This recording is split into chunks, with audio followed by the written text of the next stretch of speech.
March 24 தவக்காலம் 3ஆம் வாரம் திங்கட்கிழமை. புனித லூக்கா எழுதிய நற்செய்தியிலிருந்து வாசகம். அதிகாரம் 4 வசனங்கள் 24 முதல் 30 வரை. இயேசு நாசரேத்துக்கு வந்திருந்த பொழுது தொழுகை கூடத்தில் மக்களை நோக்கி கூறியது: நான் உறுதியாக உங்களுக்குச் சொல்கிறேன், இறைவாக்கினர் எவரும் தம் சொந்த ஊரில் ஏற்றுக்கொள்ளப்படுவதில்லை.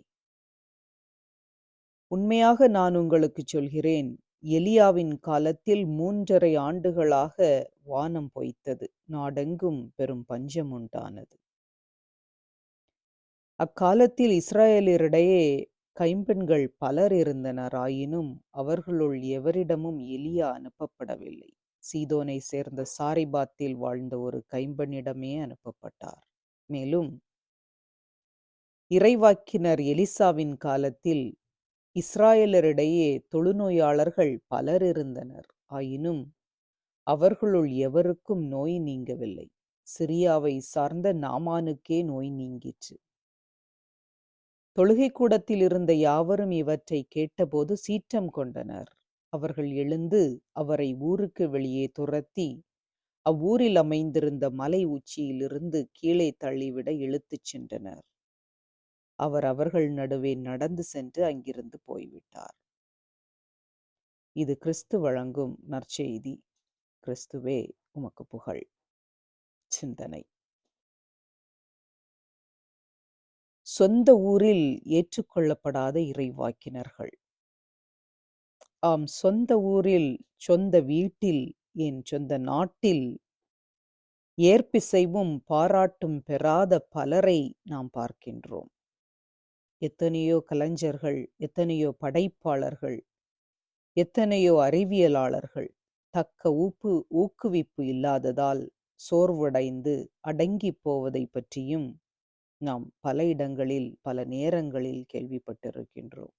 ஒருவேளை அத்தகைய அனுபவம் நமக்கே கூட ஏற்பட்டிருக்கலாம்.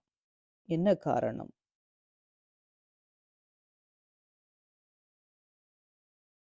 ஒருவர் நமக்கு தெரிந்தவராக இருக்கும்போது அவரது பிறப்பு, குடும்ப பின்னணி, பல கொடுமையான நேரங்களில் அவரது சாதி இவற்றை கொண்டு அவரை பார்ப்பதாலே அவரது திறமைகள், ஆற்றல்கள் அனைத்தும் மனிதர்களால், மற்ற மனிதர்களால், சக மனிதர்களால் ஏற்றுக்கொள்ள முடிவதில்லை.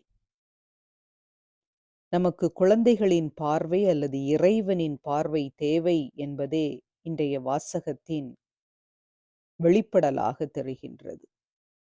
குழந்தைகள்தான் எந்த பின்புலமும் எந்த பின்னணியுமின்றி, முற்சார்பு எண்ணங்கள் எதுவுமின்றி பிற நிகழ்வுகளை, இயற்கையை பார்க்கின்றார்கள், வியக்கின்றார்கள், ரசிக்கின்றார்கள், பாராட்டுகின்றார்கள். ஆம், நம்ம இறைவனும் அத்தகையவரே. எனவே நமக்கு முற்சார்பு எண்ணங்கள் இருக்கக்கூடாது என்பதே இன்றைய வாசகத்தின் அழைப்பாக இருக்கின்றது.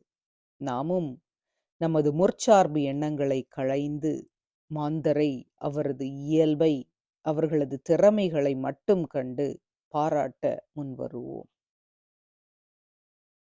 சொந்த ஊரில் புறக்கணிக்கப்பட்ட இயேசுவே, உம்மை போற்றி புகழ்ந்து ஆராதிக்கின்றோம். மக்களுக்கு சமூக நீதியை வழங்கும் பணியை நாங்கள் எப்போதும் செய்ய உமது தூய ஆவியின் ஆற்றலை எங்கள் ஒவ்வொருவருக்கும் தாரும். முற்சார்பு எண்ணங்களை நாங்கள் களைந்து மானிடரை குழந்தை உள்ளத்தோடு பார்க்கும் புதிய பார்வையை எங்கள் ஒவ்வொருவருக்கும் தாரும். நாங்கள் எங்கள் சுற்றி இருக்கும் சக மனிதர்களின் திறன்களை, அவர்களது இயல்பை மட்டும் பார்க்க, தூய ஆவியின் கண்கொண்டு பார்க்க வேண்டிய அருளை எங்கள் ஒவ்வொருவருக்கும் பொழிந்தருளும். உமக்கே புகழ், உமக்கே மாட்சி, உமக்கே நன்றி. ஆமேன்.